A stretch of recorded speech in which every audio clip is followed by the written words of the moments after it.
in here this E3 Maloo. Now this essentially is a car that came into us with a lot done to it, and the owner had done a lot of Ks in it as it was, but ultimately had lots of problems and hadn't been happy with it. Now the car was essentially, there were, like I said, a lot of Ks on the engine. It was a built engine, and from what he understood, it was a 440 cubic inch engine with the 2300 supercharged system on it, with essentially a standard, slightly improved 6L80E, 411 diff gears, I'll back up the front here, basically I think it was a 3800 stall, and 411 diff gears sitting on 22 inch wheels. Now, as most people know with 22 inch wheels, especially in a country car, he had lots of dramas with those. This is something we haven't changed yet, but something we have to change to suit him. These rims were breaking and having all sorts of problems with trying to do country miles on them.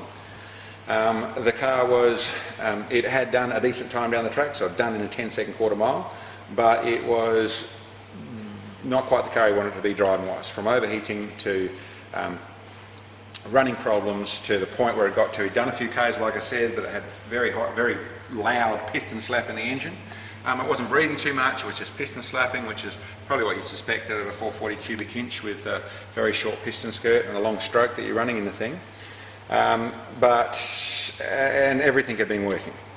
There were some factors that didn't quite make sense to me. 680 horsepower is not going to live very long in front of a standard transmission.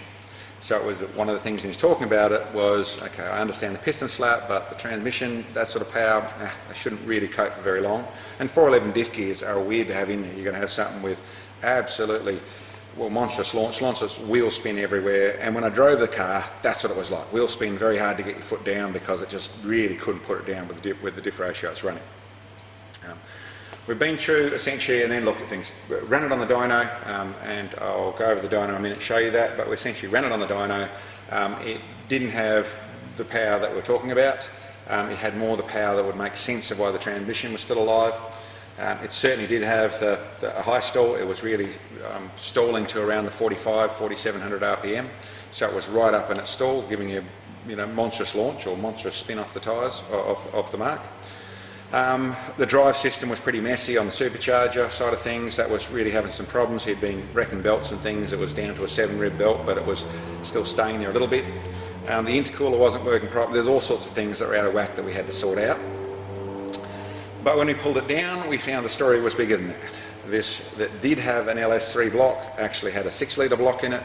It was just a 4-inch stroke of crankshaft, so it was actually a 402, not a 440. And then there was the pistons were fairly worn, but probably not too excessively for the amount of Ks that the car had done. So essentially at that stage you went through, he really wanted to see more like the horsepower he thought he had, and we wanted to make it more reliable, more drivable, make everything work. So at the moment we're part of the way through that process. We've built the engine, so this now has, it was a 4-inch stroke of crankshaft. We've just put another one in, just a better quality 4-inch stroke of crankshaft in it. It's got Compstar rods, it's got some custom JE pistons, we've got some PRC cylinder heads, just a little improvement in the cylinder head and slightly more rigid to make some more power, a custom grind camshaft, new lifters, dual springs, all the bits and pieces you'd expect to put on this sort of thing. And we've all set up the drive system, changed it over to some steel pulleys and redesigned the belt system, sorted all that out. We've built one of the stronger 6L80E gearboxes, so that's in there. We've got to finish the tuning side of things, but that's all working in there. And then we've fitted a new set of headers, taken off the Filippo headers, put on some Hurricane headers, which are coated to get some of the heat out of things. And we're basically built the engine and going through some of the auxiliaries right now. We still have to do the diff, we still have to do the wheels, but this is essentially a video to show him, and over here at the graph, what's happened to the power at the moment. Essentially, as you can see, essentially there is the power we just ran, so we're just under the 680 horsepower at the tyres. A bit warm, it's probably going to make around the 685, 690 horsepower at the tyres when we're finished, well at this stage at least. It's probably capable of pushing a little harder into the 700 nigh on when it's all fully run in and all settled down, but that's where we're at the moment. You see the power we were at, where we started, was the 480 horsepower at the tyres. The difference in the graph, they're markedly different. This one is actually got a small stall in it, so we're actually running a 2700 stall, something to give a lot more launch, use the low ratio in the 6L80. But down the bottom here, our power run is actually starting from around the 3200 RPM. The power run of previously, the red one, was starting from just under 5000 RPM. That's why it's a lot higher right at the beginning. Not really the torque of the engine, it's more what's coming to the wheels, and it was essentially down to around the same place.